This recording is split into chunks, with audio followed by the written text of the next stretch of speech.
We are now doing the commissioner's race, and I invited Dave Ditzler, but Dave decided that he would not appear on this with Gino DeFabio. Gino said yes. I gave them 2 or 3 dates, and Gino agreed on this date. We have another debate coming up, and that'll be on Thursday, October 17th. That'll be Polifka and Hernandez. Both of those candidates are coming in, and we expect them here on Thursday, October 17th.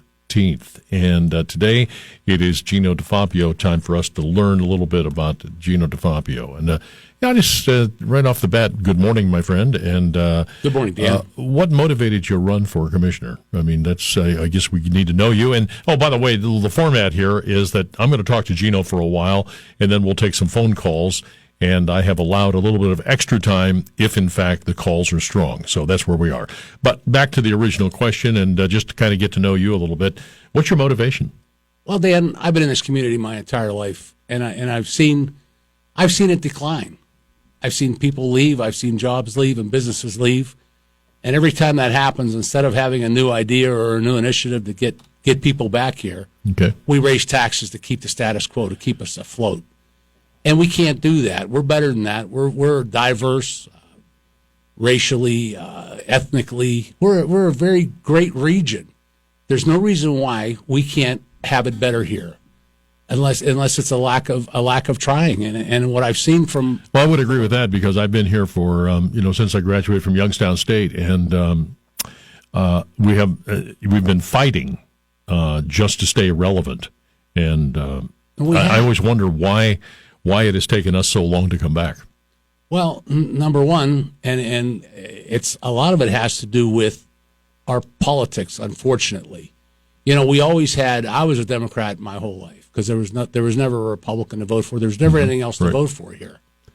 And the Democrats knew they had this area locked up, so they didn't have to help us. They didn't have to invest anything to get our vote.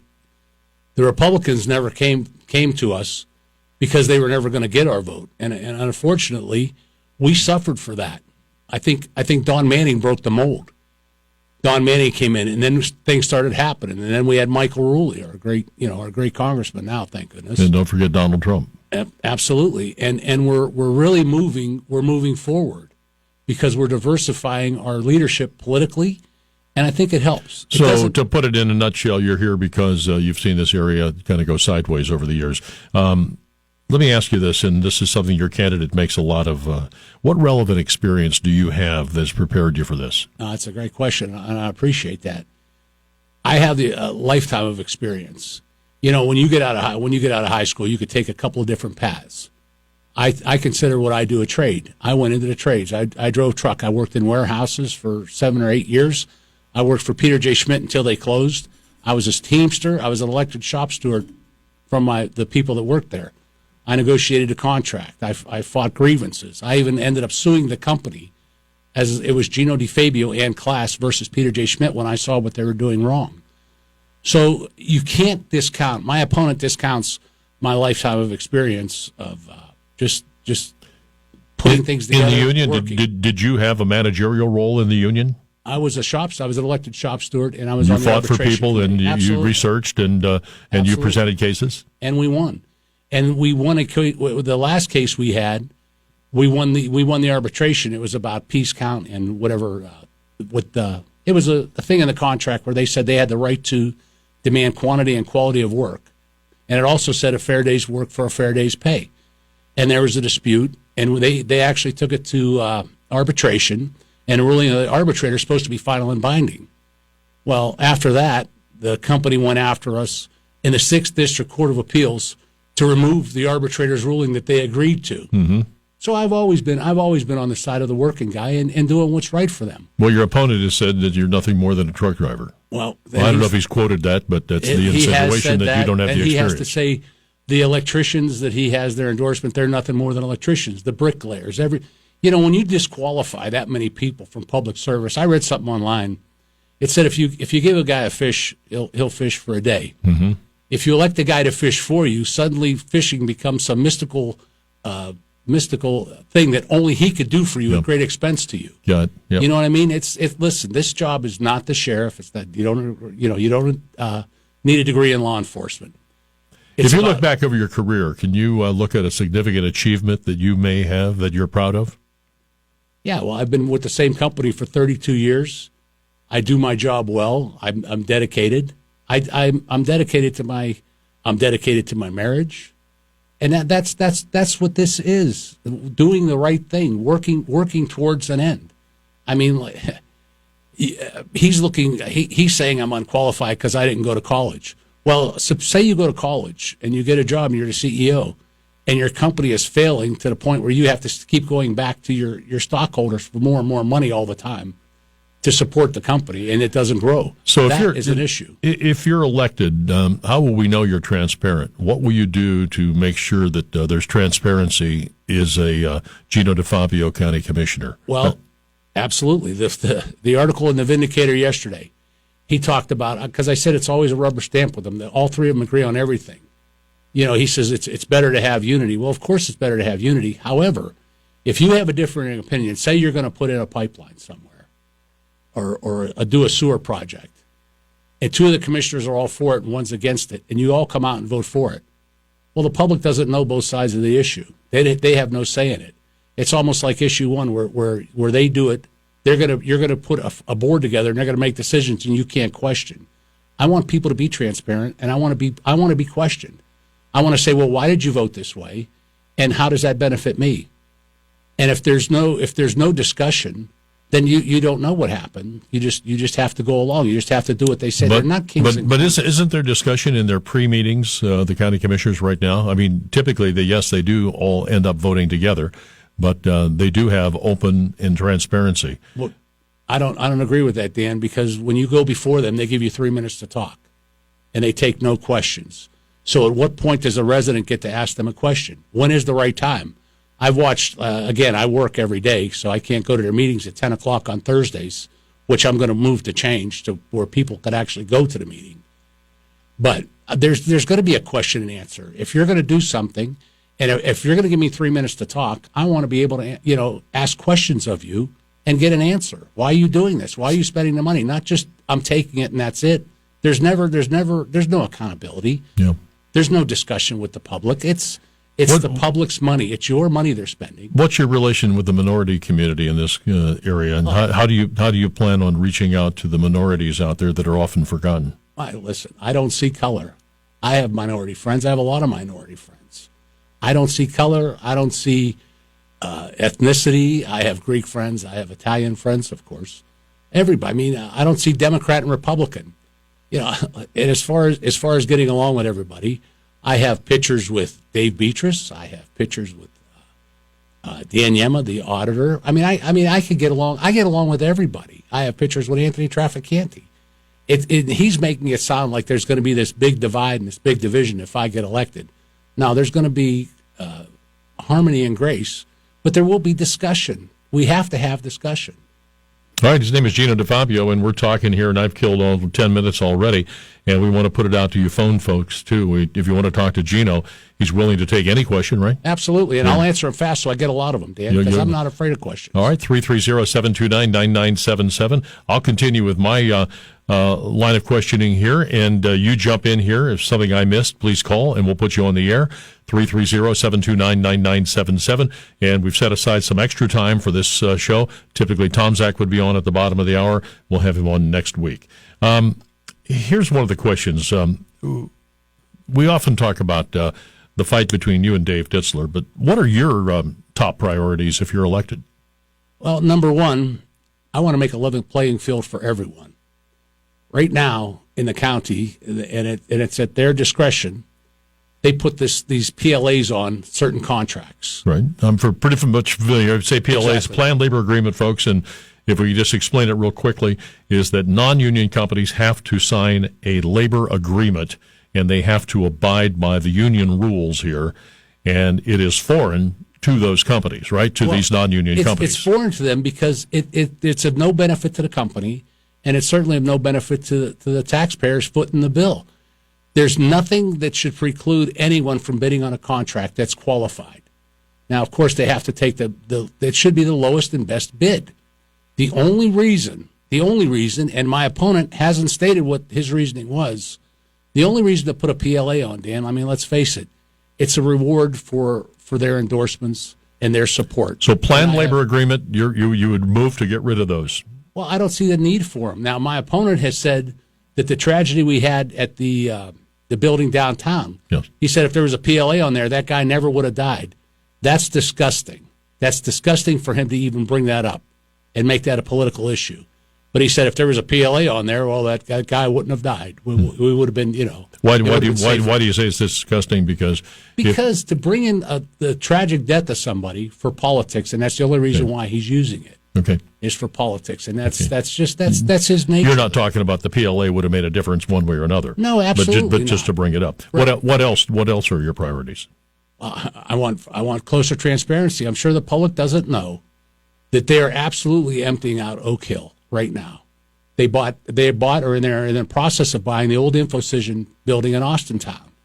Their plan was to take JFS from Oak Hill and move it out there. Now, more than 3 years ago, Ralph Meacham put out a whole entire thing, and he caught a lot of flack for it, that Oak Hill was bleeding money. I said that 2 years ago, and I got attacked. Oh, don't say that. Well, case in point, we had a forum at Bethel Baptist Church, and one of the questions to my opponent was about Oak Hill. He says, why does the Board of Elections want out of Oak Hill?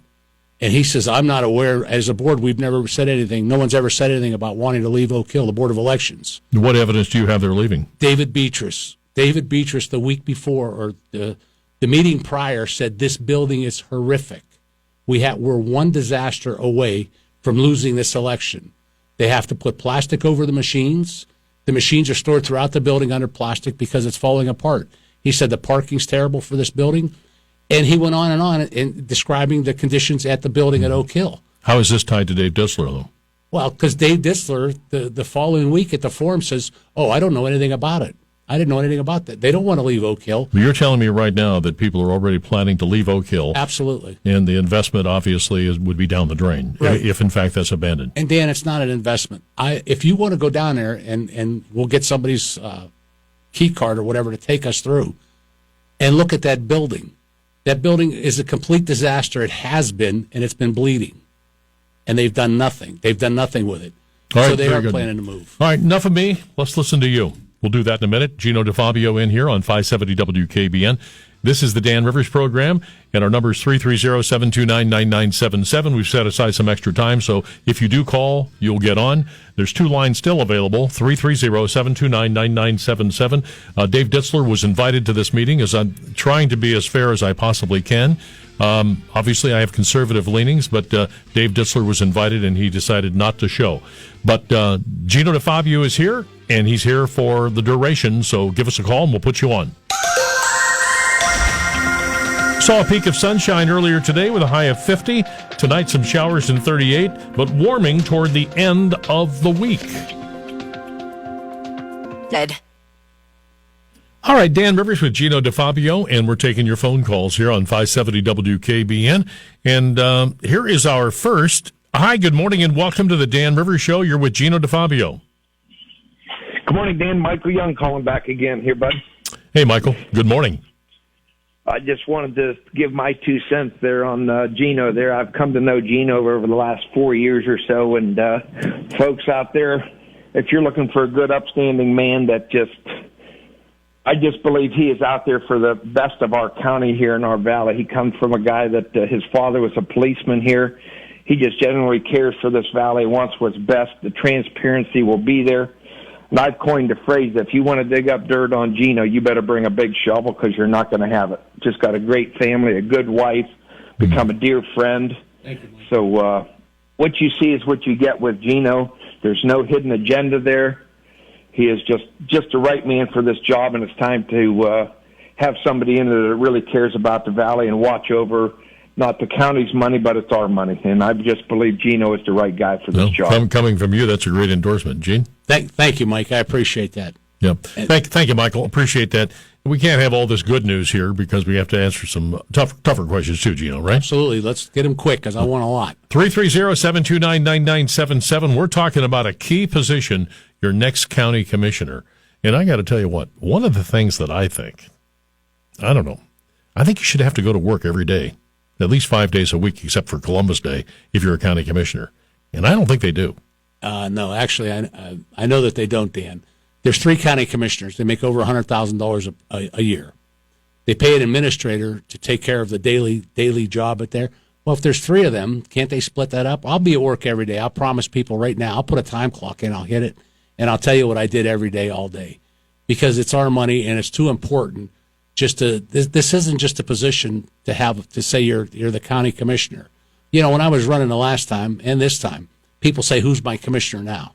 That's a problem. That's a problem. You will go to work every day. Absolutely. I plan on leaving my employment and working for the people full time because you deserve that. We deserve that. All right, next call. This is Dan. You're with Gino. Please go ahead. Talk directly to Gino DeFabio. Hi, Dan. Hi, Gino. This is Mark from Boardman. 2 quick questions, real quick here. We've had state representatives expressing that they're going to try to help us with our property tax. My question to you is, will you give a true, honest effort in implementing countywide services, especially in ambulance service? And number 2, one of the trustees in Boardman proclaimed that Boardman is the economic engine of Mahoney County. If Boardman fails, Mahoney County fails. Is there any way, with the revenue that Boardman generates in sales tax to the county, is there any way that the county can give us a percentage of that money back, because we've had it up to our necks in property taxes? So is there any way that you can, from a commissioner's point of view, help us with our property tax, because our state senator and our state representatives aren't doing anything about it? Well, I'll say this. I have a very good relationship with our state senator and our state representatives, and that's how it starts. Everything starts with a relationship. Like I said earlier, I said once we had some new representatives in, we got more money back. And as far as the ambulance problem, I do agree that should be a county-wide. The county has to do more. I brought it up 2 years ago, and my opponent at that time, Carol Rigetti, said, well, we're going to have a meeting, and that's all they did. With the way it's going now, every community putting in money, or every community raising more property tax for an ambulance service, which should be, it shouldn't cost what it does. That's one place where I think we could do regionally as a county, we could do a lot better, pull our funds. As far as Boardman being the engine, it is, with all the shopping and the stores and the money that comes in. But I don't see anywhere where we could designate so much of it just to go back to Boardman. Yeah, that's a long shot. Thank you for the question. Thank you, sir. But the ambulance service, I thought that was my idea. You said you did that. Dan, I could bring you tapes from a forum 3 years ago where I brought that up, and I said it should be done. And Carol said, and I even have a clipping out of the paper. She said, "Well, we're going to fix this." Well, I asked Anthony. Anthony 6 weeks ago, 8 weeks ago, and I consider Anthony a friend, and I think you do too. I do. But the fact of it is, as I said, Anthony, you and the commissioners are in a position for a countywide ambulance service. You guys should do that. And he said something. Well, it's a long putt. You promised that you would do something. You'll head something up like this. Absolutely, Dan. Well, it's a long putt, but it's been 3 years. It's been at least 2 years. Yeah. Since this really became a problem, I think during COVID is when it really started. And it's not just calling if you're having an issue at home. We have nursing homes, a lot of nursing homes in this area because we're an aging community. All right. If they need to send somebody to a hospital or to a doctor's appointment, they got to have an ambulance to transport them. We need a countywide ambulance service. You're committing to that. Absolutely. And I'll work to those ends. Don't forget, let me know I'm on line number 2 in case I forget. We're going to go to line number 2, but we have the news next. You got it, Dan. Thank you. Gino DeFabio. Dan Rivers, News Radio 570, WKBN. All right, Gino, what line was I on? 2. He remembered. See that? All right, Dan Rivers, 570 WKBN. We are talking about the county commissioner's race. Dave Ditzler is the sitting county commissioner. Gino DeFabio is the challenger. I would have liked to have both of them talk to each other, but Dave has decided that he would not show for this debate. And so it's between you, and I'm still trying to be as objective as I possibly can. Dave Ditzler has been in this community for a long time. I don't think he's a bad person, but the fact of it is that we have a disagreement on who should be in there. Gino DeFabio is challenging him, right, and trying to keep it on. Have you had a chance to sit and talk and debate David at any place? Actually, I ran into Dave Ditzler a few times, and at one time he said he wanted to debate me every day. And I said, Dave, get some chairs. We'll sell tickets. Yeah. And Never heard so of far, it. no. All right. You're on line number 2, and welcome. Your turn with Gino DeFabio. Good morning, gentlemen. I think one of the biggest problems county government has, particularly in this county, but in other counties in Ohio, is the way it's structured, where we just elect 3 county commissioners, and then we have so many elected officials. We elect a sheriff, a prosecutor, recorder, treasurer, et cetera. And there's too many politicians involved in county government. Would you support what Summit and Cuyahoga has done, where instead of having the current form of county government, you transition into a charter form of county government, where there's more of an elected council across the county, and then a lot of these positions, rather than being elected, are appointed. So you're going out your charter form of government, Gino. Hey, you know what? Form of government. I would look at Summit County. This is Rich, right? Yep. I recognize your voice. I listen all the time. I really do. You know what? I would support having a performance audit done, number one, because there's people around the state doing things better than us. We could always improve ourselves. But if we don't change our leadership, nothing's going to change. And if that audit shows that Summit County is doing this well, why wouldn't we do it? Look, I'm running to represent the people and their money is what it comes down to. However we could do that best. I'm not... This isn't a journey for me to say that I ran for office, political office. Believe me, Rich. But the point blank answer is you're not ready. You're not ready to support that. Are you ready to support a charter form of government yet? I'd have to investigate it. And if it's what's best for the county, absolutely I would. I want to do whatever is best for the county and the taxpayers of Mahoning County. Rich, I think a charter form of government. What you do is you eliminate a lot of the political, crap that's going on. You see in politics. And I just think if you have fewer elected positions for crucial seats, first of all, you take treasurer, recorder, auditor, that all becomes county fiscal officer, and it's appointed by the elected commission. Well, you and I take that up again, Rich. We should do that here. Right now, charter form of government, we got it out there. You're not sure on that. Thank you for that. Yeah, line number 3. Go ahead. Did you want to say something before? Yeah, as long as there's accountability to who we elect or who we appoint, as long as there's accountability to the taxpayers. Yep. Then I'd be for it. I mean, like my opponent wants to make sales taxes permanent. He says that he wants to make the justice tax permanent. I says, no, why would you do that? I said, a sheriff does a good job. We're getting the job done.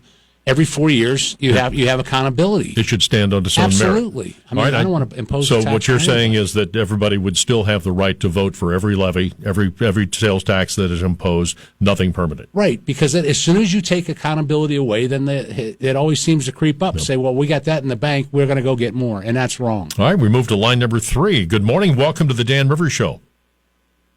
Good morning, guys. I have 2 quick questions, and then I'll hang up and listen. Gino, there's a couple conversations I've been hearing from people. Number one is that if you hire a union company, the trickle-down effect helps out the local economy. And the second thing is, a lot of people are saying, and I'm not agreeing with them, but a lot of people are saying that you're anti-union. Can you answer both those questions? I'm gonna hang up and listen. Okay? Absolutely, don't hang up. I'd rather have a conversation, but if you want to hang up, I'll keep him there in case he has to come back. Listen, I'm in no way anti-union. If you want to hire, if a union contractor has the best pricing, and the residents get the best work for the thing, fine. But you shouldn't preclude people that aren't union from bidding on contracts. My interest is in the people of Mahoning County, their tax dollars, and it's their best interest. When the county commissioner can't say why it has to be a union contractor, when he won't say why that's the only one that could do it, if you're qualified, you could do the job.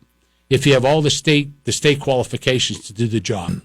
Why would, just for support of the unions that support my opponent, why would you say, well, this could only be bid on by a union contractor?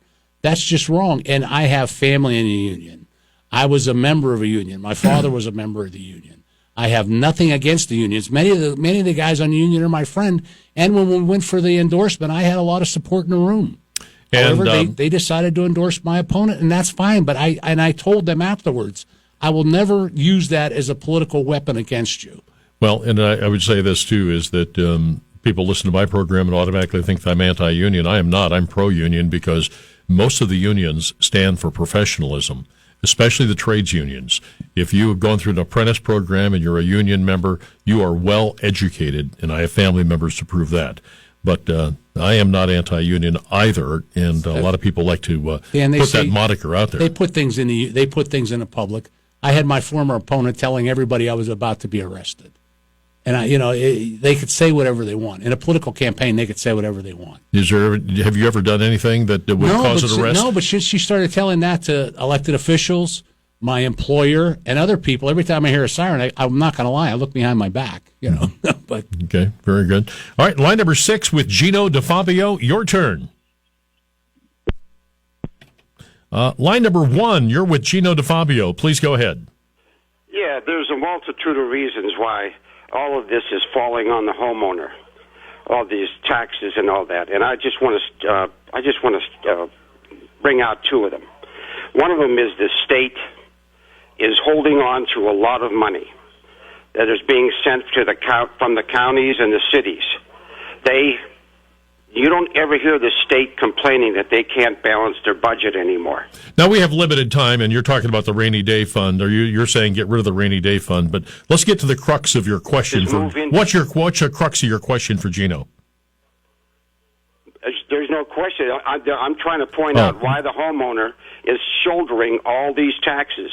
No. Well, listen, I know your heart's in the right place, but the rainy day fund is not the answer because $2 billion is not going to get it done with the cost of what we're paying for schools right now. $2 billion in the rainy day fund is a small amount. I hate to say that.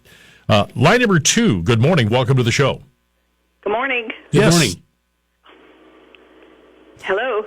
You are on with Gino DeFabio, and the world awaits your question. Okay, I don't know if this is a question for him individually, but why don't we put, or who would be involved with that, the county or the state, a sales tax on food? Because all peoples need to eat, not just the peoples who own property. All right, we're not going to tax food, are we? I don't want to start adding sales tax. I want to protect the dollars you already pay. Yeah, look, that's a basic right, a basic need. I mean, you're not going to do that. Line number 3 for Gino DeFabio. Please go ahead. Yes, sir. I guess don't be afraid to go up against the unions. I think that public sector unions should be banned first and foremost. I think this is the 21st century, and there's plenty of laws in place, federal, state, whatever, that protects workers. Now, unions only, for the most part, protect bad workers, and you could see what they've done to several private companies, and you could see what they're doing. Gino, why don't you take that? Municipalities. Yeah. What do you got, Gino? Listen, I am not against unions, public unions, or any other unions. But they're destroying the communities. Well, from within. It is. There's a lot. There's a lot to that. There is a lot to that question. They're destroying Look at what they're doing with the retire and rehire, with the overtime. I know people that work for the food department that make $30,000-$40,000 extra a year. Well, listen, I'm trying. You know what? Look, I got you. I really want specific questions about what we're going to do in Mahoning County. I want to know what Gino's. We're talking about this philosophy. I don't want the show to go off the rails. I want you to question Gino about what he plans to do, what his philosophy is doing, and again, I'll circle back. Your top 3 priorities if elected. My top 3 priorities would be to, number 1, have a comprehensive performance audit to see what we're doing, what we're not doing, the best, because none of us will be the sharpest knives in the room. None of us have doctor in front of our names or whatever. I want to do that. I want to see where the spending is going. I want to limit the waste. I don't think we should be buying buildings that we can't use. I don't think we should stay at Oak Hill, but there should have been a better plan a long time ago, and I think we should fix that. You touched on Oak Hill. What's going on with Oak Hill right now, honestly? honestly, the place is a disaster. It's an absolute disaster where we have 40 employees in the Jobs and Family Services a day call off. Call off, Dan. That puts extra pressure on the employees that are left behind to do the work, and it's not fair to our residents to sit and wait on a phone ringing all day long. We have to find out what the problem is there. If it's the building, if it's the management, I don't know what the problem is, and I'm not pointing fingers. Is the roof leaking? The roof leaks everywhere. The Attorney Beatrice says they got to cover the voting machines with plastic to avoid a disaster on Election Day. So what you're saying then essentially is they'll kill, and I know it's an old saw that we keep going back on, that the money that has been invested in that building, probably over $30 million at this point, is for naught. And it's not an investment, Dan. It's just to keep the building up. And you're saying that well, but I mean they put $30 million into it. $30 million. You would think after $30 million that you would have a building that would be usable, but you're saying it's not. You're telling me here today that they are planning on moving out of Oak Hill. Well, your opponent says no. Attorney Beatrice himself said they have people looking at different off-site, and I just want my opponent to come out and say, look, this is happening, this is right, but he could stand there in front of a room of people and say he knows nothing about it. Well, Dan, his wife works there. My second priority would be to enlarge the pool of people that we draw from in management positions in the county. We have a person that we hired for our human resources person who was under investigation by TV stations in Cleveland before she came here for illegally using her car to travel back and forth in city gas. We have a woman that they just put in charge of the Convention and Visitors Bureau. Now, I watched a meeting last week where she stood up and read a report out of a magazine somebody else did, and she was heaped praise on. What a great job you did with that. It wasn't her report. It's nothing she did. We need to have people in place, and we have a lot of people in Mahoney County, but if we put the job openings on the website in a corner behind a chair where nobody else knows about it, that's how we end up with all friends and family. So if I had to get to know you a little bit better, I mean, what's your core values?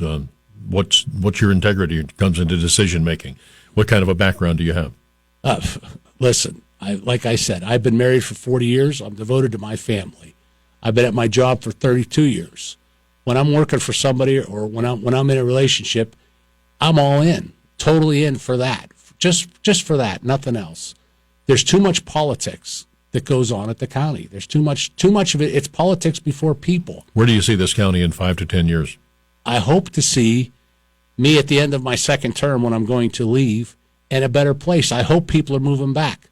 We've been bleeding people in jobs for too many years, and we have to raise taxes on everything. Look, we got our roads paved because of the work that the engineer did passing that sales tax. And that is a worthy cause. But when those roads lead to gas stations and dollar stores, that's not winning. That's not moving our county forward. You know, Boardman banned new dollar stores and storage areas. Youngstown's banned car lots and dollar stores. That is the microcosm. When a community is completely failing, this is what moves in. We're failing. I'm not beating down the county, but our leadership is failing us, Dan, when we're not moving ahead.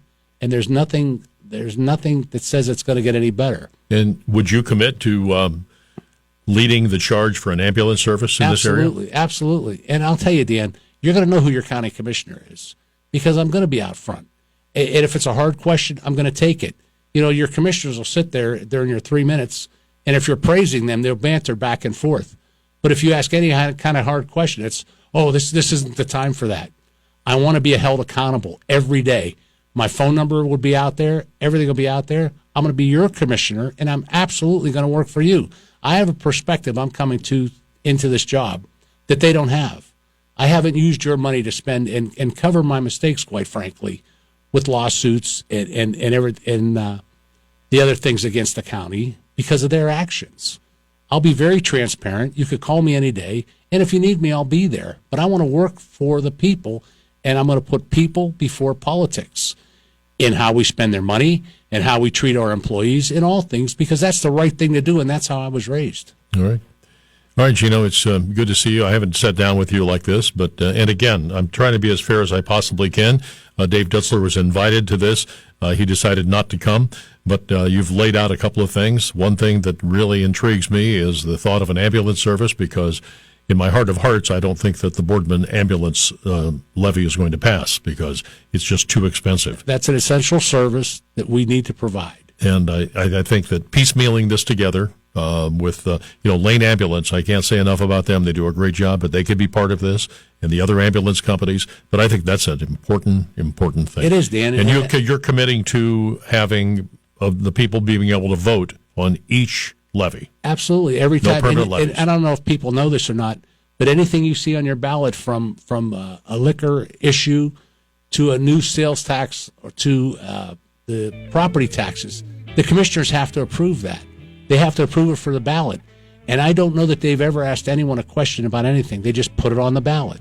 Why wouldn't the commissioners say, hey, wait a minute, do you really need this? Should we put this on our voters at this time? How about the commissioners not asking the library if they really needed the money? I bet they didn't, Dan. Gino, good to see you. Thank you, my friend. I appreciate it. And thank you to everyone out there. I appreciate your support on November 5th. Gino DeFabio for commissioner. The logo, unfinished business. Yes, sir. We're getting it done. Thanks, Gino. Thank you. All right, more coming up on 570 WKBN. I'll have a couple of final thoughts when we come back. We are looking at a beautiful day here. If you like a little bit of rain and a little bit of sun and a little bit of a mix, that's kind of what we have for you. Good for the grass. Some sun this afternoon with a high of 50. And then Wednesday, we're up to 48. Thursday, 58. Friday, 65. Insurance. All right, I put a line on this side of the paper and this side of the paper. This one says DeFabio and this one says Ditzler. Call right now and tell me who your choice is for county commissioner. 330-729-9977. 330-729-9977. Flash poll. Call right now and tell me who your choice is for county commissioner. Ditzler or DeFabio? D-I-T-Z? DeFabio? DeFabio. Pretty good Italian name there, huh? All right, let's do it. 330-729-9977. Your choice for county commissioner. Who is it? Is it Ditzler or DeFabio? You've heard DeFabio, and we'll see what you say. All right, here's our first call. All right, your choice. Please go ahead. Hello. What's your choice? Gino. Line number 2, your choice. DeFabio. Line number 3, Ditzler or DeFabio? DeFabio. Line number 5, Ditzler or DeFabio? DeFabio. Wow. All right, there's 5 calls real quick. You got time for 5 more? Is anybody out there, or just all my audience just like them? I can't believe I broke that. Good morning. You're on 570 WKBN. Ditzler or DeFabio? Gino DeFabio. Okay. Line number 2, Ditzler or DeFabio? DeFabio. Line number 3, good morning, Ditzler or DeFabio? DeFabio. Jeez. What? Dave, you got to get a vote? Line number 5, Ditzler or DeFabio? Gino. Boy, people know him. Line number 1, good morning, Ditzler or DeFabio? DeFabio. Line number 2, Ditzler or DeFabio? DeFabio all the way. All right. They like their Italians. Line number 3, DeFabio or Ditzler? I might be Italian, but I won't vote for that Italian. I'll vote for that German. Okay. There you go. 11 calls, 10-1, DeFabio.